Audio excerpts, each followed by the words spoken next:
ብቻሽን ኑሪ እኛም ባንቺ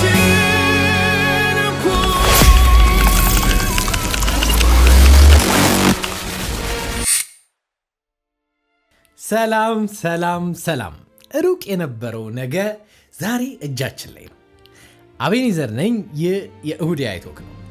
ዛሬም እንደተለመደው ምሽታችሁን በአዲስ የቴክኖሎጂ ወሬ ልናሞቅላችሁ መጥተናል። የዛሬው ፕሮግራማችን እጅግ ልዩ ነው። ዛሬ ስለ ሱኖ ነው የምናወራው። ሱኖ እንግዲህ ከዚህ በፊት ስሙን ሰምታችሁት ልታውቁ ትችላላችሁ። ካልሰማችሁት ግን ዛሬ እጅግ በጣም ትደነቃላችሁ። ይህ ነገር እንደነ ChatGPT፣ ጀመናይ ወይ ደግሞ ግሮክ አይደለም። ምክንያቱም እነሱ ያወራሉ ወይ ደግሞ ይጽፋሉ፣ ይሄኛው ግን ያዜማል። ያውም አማርኛን እንደኔና እንደናንተ አጣፍጦ በዜማና በቅላጽ የሚሰራ የኤአይ የሙዚቃ ማሽን ነው። በዛሬ ቆይታችን ስለዚህ ቱል ምን አይነት ተአምር መስራት እንደሚችል አብረን እናያለን። ከግጥም መጻፍ ጀምሮ ዜማ አውጥቶ እንዲሁም ሙዚቃውን አቀናብሮ ማስተሪንግ እስኪሰራ ድረስ ሁሉንም በአንድ ክሊክ እንዴት አድርጎ እንደሚፈጥሩ አሳያችኋለሁ። እንግዲህ ይህንን እየተመለከታችሁ ያላችሁ ሙዚቀኞች ካላችሁ አረባካችሁ ስራችንን አታስፈቱን የሚያስብል ስጋት ሊሆን ቢችልም፣ በሌላ በኩል ደግሞ በጣም ብልህ ለሆኑት አቅማቸውን አውጥተው ለሚጠቀሙበት ትልቅ እድል ነው። ግን ከዛ በበለጠ እንደኔ ላላችሁ ድምጻችሁ በጣም የተመታ ከሆነ ለጆሮ የሚጎረብጥ እንኳን ለሙዚቃ ለወሬ እንኳን አልታደልኩም ለምትሉ ሻወር ቤቶች ያሰገቡ ለምታዜሙ ሰዎች የምሽት ስራች ይዤላችሁ መጥቻለሁ። ሜቢ ውስጣችሁ ዜማ አለ፣ ድምፅ ግን የላችሁ። ግጥሙ አይምሯችሁ ውስጥ ይመላለሳል። እንዴት አድርጌ አወጣዋለሁ ብላችሁ ከተጨነቃችሁ ለእናንተ this is a golden chance። ስለዚህ አሁን ምንም አትበሉ፣ ሶፋችሁ ላይ ዘና ብላችሁ ቁጭ በሉ፣ ቡናችሁን ፉት እያላችሁ ይህን ፕሮግራም ተከታተሉ። ሙሉ በሙሉ ቱቶሪያሉን መሞከር ከፈለጋችሁ በኋላ ዩቲዩብ ቻናላችን ላይ እንጭነዋለን። እዛ ሂዱና ቪዲዮውን ፖዝ እያደረጋችሁ ፕሮምፕቱን ኮፒ ፔስት በማድረግ ትሞክሩታላችሁ። አሁን ግን እንዝናና። ይህ እሁድ AI ቶክ ነው። መልካም ቆይታ።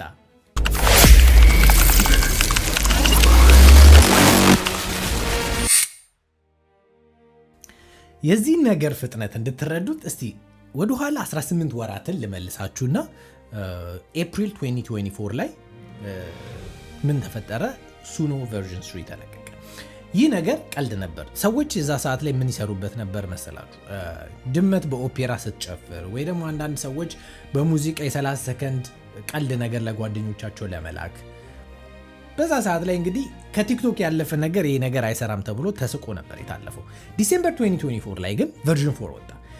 V4 ሲወጣ ነገሩ ከቀልድ አለፈ። ድንገት ፕሮፌሽናል የሚመስሉ ሙሉ የ4 ደቂቃ ሚውዚኮችን ማግኘት ጀመረ። ሙዚቀኞች ቆይ ይሄ ነገር ምንድን ነው ብለው ጆሮአቸውን ማቅናት የጀመሩት እዚህ ጋር ነው። ሴፕቴምበር 2025 ላይ ጫወታው ሙሉ በሙሉ ተቀየረ። ቨርዥን 5 ሲለቀቅ በውስጡ ሱኖ ስቱዲዮ አካቶ በዚህ ጊዜ በቃ ሰው ሁሉ አይምሮውን የሚያስት አይነት ሙዚቃዎች መሰራት ጀመረ። ከሁሉ በላይ ደግሞ የራስን ቮይስ ማስገባት ተቻለ። ታዋቂ ሙዚቀኞችን የሚያስንቁ ከቨሮች ወጡ። ኦክቶበር 2025 ላይ እንደ ዜኒያ ሞኔት ያሉ በገሃዱ ዓለም የሌሉ ፊት የሌላቸው የኤአይ አርቲስቶች በቢልቦርድ ሰንጠረዥ ግርጌ ላይ ብቅ ማለት ጀመሩ። የሙዚቃ ሰዎች አረ ባካችሁ ዝም ብሎ ነው ይጠፋሉ ብለው ስቲል እያወሩ ነበር እና ኖቬምበር 2025 ላይ እንግዲህ ወክ ማይ ወክ ተለቀቀ። ወክ ማይ ወክ በቲክቶክ እና በስፖቲፋይ እንደ ቫይረስ ተዛመተ። ማንም ሊያስቆመው አልቻለም። ወደ ላይ ወጥቶ በካንትሪ ዲጂታል ሶንግ ሴልስ አንደኛ ደረጃን ተቆጣጠረ።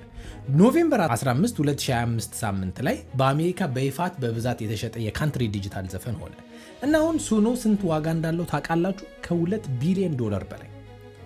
አዎ $2 ቢሊዮን። እስቲ ወክ ማይ ወክን ትንሽ ስሙትና ተመልሰን እንምጣ። Been beat down, but I don't stay low. Got mud on my jeans, still ready to go. እውነቱን እንነጋገር። ይሄ የኤአይ ሚውዚክ ነው ብላችሁ እኔ ባልነግራችሁ ታውቁት ነበር? በፍጹም። በጣም የሚገርማችሁ የዚህ ፈጣሪ በይፋ እንደተናገረው ይህን ለመስራት ከአንድ ሰዓት በታች ነው የፈጀበት። ወጪውም በጣም $10 የማትሞላ የሱኖ ሰብስክሪፕሽን እና በቲክቶክ እና ስፖቲፋይ እንዲሁም በዩቲዩብ ላይ ያሉ በቢሊዮን የሚቆጠሩ አድማጮች ሙዚቃውን ማሽን ይሁን ሰው ይሁን ጉዳያቸው አይደለም፣ ብቻ ልባቸውን ነክቶታል። እሺ አሁን ምናልባት ይሄ እንግዳ ነገር ነው እንግዲህ ትንሽ ቆይቶ ያልፋል ብላችሁ ታስቡ ይሆናል። ነገር ግን ልንገራችሁ፣ ይህ ነገር በጣም ትልቅ ነው፣ ከምታስቡት በላይ ትልቅ ነው። ለ70 ዓመታት ያህል ሙዚቀኛ ለመሆን ምን ያስፈልገን ነበር? አማላጅ፣ ስቱዲዮ ለመግባት ፕሮዲውሰር መለመን፣ እንዲሁም ሬዲዮ ላይ አሳታሚ፣ እንደገና ቪዲዮ ለመስራት ስፖንሰር ያስፈልጋል። ብቻ ረስንቱ ሱኖ መጣና ይህንን ሁሉ ግድግዳ ነው ያፈረሰው። አሁን በኪሱ ውስጥ $10 የሱኖ ሰብስክሪፕሽን ካለ አለቀ በቃ። በዓለም ላይ ካሉ ትላልቅ አርቲስቶች ጋር መወዳደር የሚያስችል ሙዚቃ መኝታ ቤት ሆነ መስራት ይችላል። አሁን አንዳንዶቻችሁ ምናልባት በልባችሁ ምን እያላችሁ እንደሆነ ገምታለሁ። አዎ ግን እኮ ሙዚቃ ምናምን ቢሰራ ምን ዋጋ አለው? ማሽን ነው፣ ስሜት የለውም አይደል? እውነቱን እንነጋገር። ቀድሞ የሰማችሁት ወክ ማይ ወክ ሙዚቃውን እየሰሙ የግጥሙ ስሜት ተሰምቷቸው እያለቀሱ ላሉ ሚሊዮኖች ይህንን እንግዲህ ንገሯቸው። ኪነ ጥበብ ወይ ደግሞ አርት ማለት ምን ማለት ነው? ዋና ዓላማው በአድማጩ ላይ ስሜት መፍጠር አይደለም? አድማጩ ከወደደው፣ ካለቀሰበት፣ ከጨፈረበት ሙዚቃውን ለመስራት የሰው ላብ ይፍሰስበት፣ የማሽን ኮድ ይጻፍበት፣ ማን ነው ግድ የሚሰጠው? እየሆነ ያለው ነገር ይህ ነው። ወደድንም ጠላንም የሙዚቃ ዲሞክራታይዜሽንን በአይናችን እያየን፣ ልክ ዲጂታል ካሜራዎች ሲመጡ ኮዳክን እንደገደሉት፣ ልክ ስትሪሚንግ ሲመጣ የአልበም ሽያጭ ወይ ደግሞ የሲዲን እንደገደለው፣ ወይ ደግሞ አይፎን ሁሉንም ሰው ፎቶ አንሺ እንዳደረገው ማለት። አሁን ደግሞ ሱኖ ሁሉንም ሰው ሙዚቀኛ እያደረገ ነው። ልዩነቱ ከነዛ በአመታት ውስጥ የተፈጠረ ሪቮሉሽን ነው። ይሄኛው ግን በወራት ውስጥ እየሆነ ያለ ሪቮሉሽን። የሱኖ ለውጥ አይናችሁን ገልጣችሁ እስክትጨፍኑ ጨዋታው ተቀይሯል። በወሬ አላድርቃችሁ፣ ወሬ ብቻ ምን ያደርጋል? ምን አይነት ተአምር እንደሚሰራ አሁን በተግባር ገብተን ነገሩን በተጨባጭ ነው። እኔ እንኳን ሙዚቃ ላይ ብዙም አይደለው፣ ያው ለኔ አይነቶቹ ስለመጣ ግን ሙዚቃ እንኳን በደንብ ማቀው ነገር ስለሌለ ሁለት ሪሌት የምናደርግባቸውን ነገሮች ለዚህ ፕሮግራም መርጫለሁ። የመጀመሪያው የኢትዮጵያን የህዝብ መዝሙር ብሔራዊ መዝሙር እንዴት ይሰራል የሚለውን አሳያችኋለሁ። እሺ ቀጥታ ብሮዘራችሁ ጋር ትገቡና suno.ai ብላችሁ ሰርች ስታደርጉ ይመጣላችኋል። አካውንት ስለከፈትኩ ዳይሬክትሊ ነው የገባው። ክሬት የሚል ኦፕሽን አለ እዚህ ጋር። ክሬት የሚል እዚህ ጋር ሊሪክስ መጻፊያ ቦታ አለን። እዚህ ጋር ደግሞ ስታይሉን የሙዚቃ ስታይሉን የምንጽፍበት ቦታ አለን። እዚህ ጋር ፕላስ ኦዲዮ አድ ማድረግ እንችላለን። ቤዚክሊ እነዚህ ናቸው በጣም ወሳኝ የተባሉት ፓርቶች። ስለዚህ እኔ ያዘጋጀሁትን የዜግነት ክብር ብሔራዊ መዝሙር ሊሪክስ ፔስት አደርግለታለሁ። ያው አማርኛ ነው ፔስት የምናደርግለት። ስታይሉን እንመርጣለን። ስታይል ጋር እንመጣና ስታይሉን በጣም ሲምፕል የሆነ ስታይል እሰጠዋለሁ። ለናሽናል አንተም ስለሆነ ኤፒክ ኦርኬስትራል ሲኒማቲክ ብዬ ሰጥቼው፣ ከፈለግን ራሱ ፕሮምቱን ኢናንስ እንዲያደርግ እችን በተን ከተጫንኳት ፐርፌክት የሆነ ፕሮምፕት ያወጣልኛል። ያንን ፕሮምፕት ይዝና የመጀመሪያው ዙር እንድንሞክር የምፈልገው ምንድን ነው? ዜማ ሳልሰጠው ራሱ አዲስ የሆነ ዜማ ክሬት እንዲያደርግልኝ እተዋለሁ። ክሬት አደርጋለሁ። ሁለተኛ ላይ ደግሞ መጥቼ ራሴ ዜማ ሰጥቼው የራሴን ዜማ እንዴት አድርጎ እንደሚቀይርልኝ አብረን እናያለን ማለት ነው። ውዝን እንግዲህ ደቂቃ እንኳን ባልሞላ ጊዜ ውስጥ 1 ደቂቃ አይሞላም፣ 2 ኦፕሽኖች ይሰጠኛል። ሁለቱንም ኦፕሽን ተራ በተራ እንሰማቸዋለን።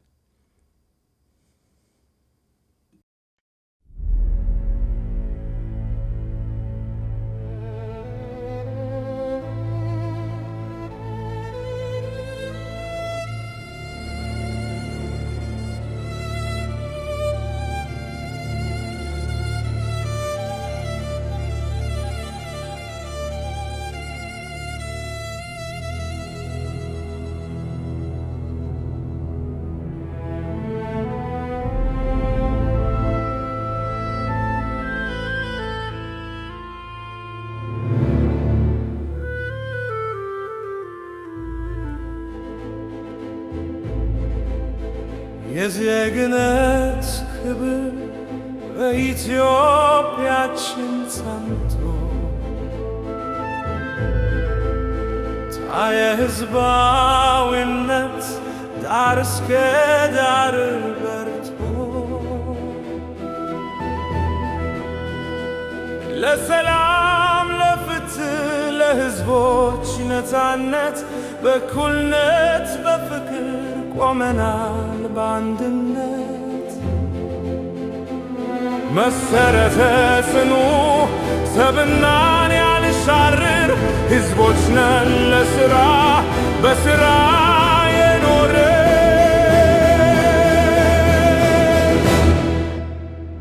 ድንቅ የባህል መድረክ የኩሪ ቅርስ ባለቤት የተፈጥሮ ጸጋ የጀግና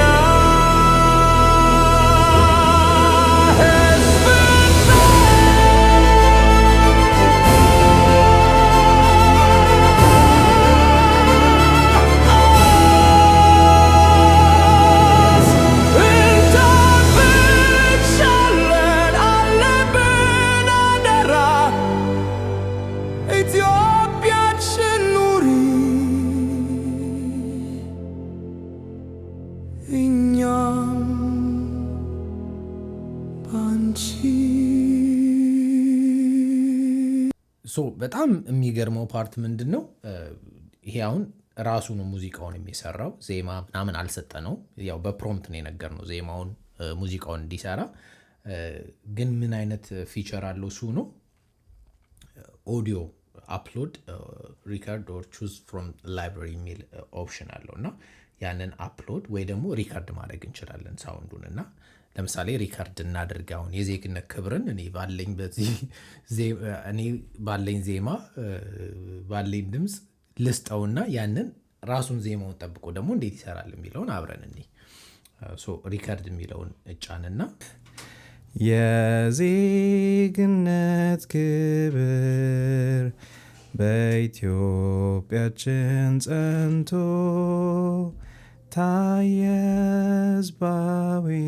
ሕዝባዊነት ዳር እስከ ዳር በርቶ ለሰላም ለፍትህ ለሕዝቦች ነፃነት በእኩልነት በፍቅር ቆመናል በአንድነት መሰረተ ጽኑ ስብናን ያልሻርን ሕዝቦች ነን ለሥራ በሥራ የቆርን ድንቅ የባህል መድረክ የአኩሪ ቅርጽ ባለቤት የተፈጥሮ ጸጋ የጀግና ሕዝብ እናት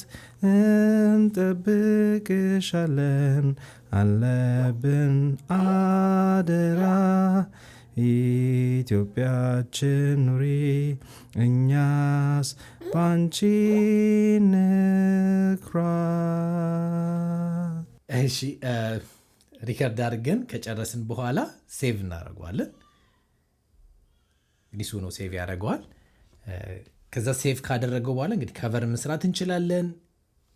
ሙዚቃውን ይሄን የሰጠነውን ኤክስቴንድ ማድረግ እንችላለን ወይ ደግሞ ላይብራሪ ውስጥ ሴቭ ማድረግ እንችላለን ለሌላ ጊዜ ማለት ነው። አሁን ከቨር ነው የምንሰራው። ሴቭ ካደረገው በኋላ እዚህ ጋር አምጥቶልናል። ሪሚክስ የሚለውን ተጭነን ከቨር እንለዋለን ማለት ነው። ስታይል ላይ ቅድሙን ራሱን ፕሮምፕቱን ፔስት እናድርግ። ከዛ ሊሪክሱ ላይ የራሳችን ሊሪክስ እንስጠው ማለት ነው። እስቲ አሁን ክሬት እንበለውና እኛ በሰጠነው ዜማ መሰረት የሚሰራውን ደግሞ አብረን እናያለን ማለት ነው።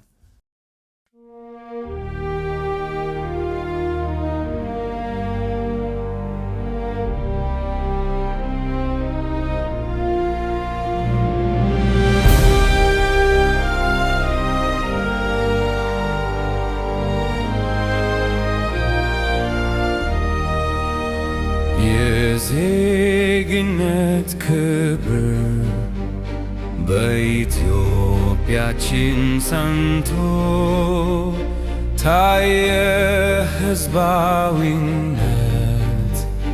ዳር እስከ ዳር በርቶ ለሰላም ለፍትህ ለሕዝቦች ነፃነት በእኩልነት በፍቅር ቆመናል በአንድነት።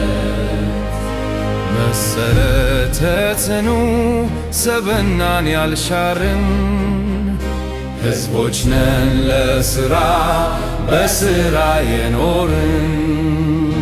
ድንቅ የባህል መድረኪ የአኩሪ ቅርስ ባለቤት የተፈጥሮ ጸጋ የጀግና ሕዝብ እናት እንጠብቅሻለን አለብን አደራ። ኢትዮጵያችን ኑሪ እኛም ባንቺ እንኩራ።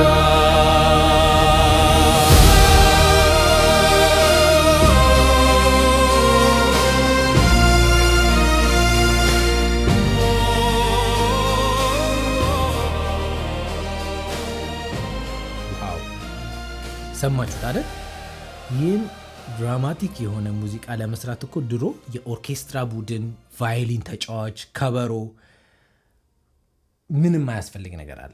ሱኖ ግን በሰከንዶች ውስጥ ጨረሰው።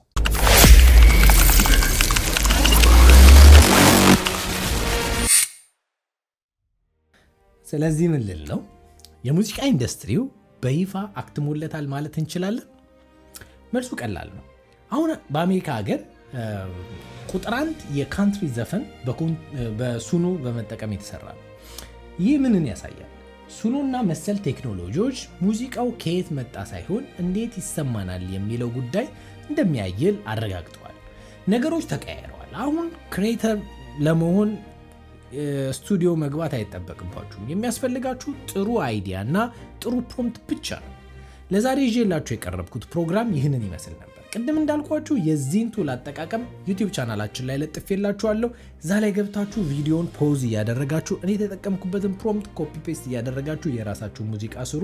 ውጤቱን ኮመንት ላይ አሳውቁኝ። አብሬያችሁ የነበርኩት እኔ አቤኔዘር ነኝ። ሳምንት በሚቀጥለው ኤፒሶድ በሌላ አጓጊ የኤአይ ቴክኖሎጂ እስከምንገናኝ ክሬቲቭ፣ አዲስ ነገር ፈላጊና ቴክኖሎጂ ወዳጅ ሁኑ። መልካም ሳምንት።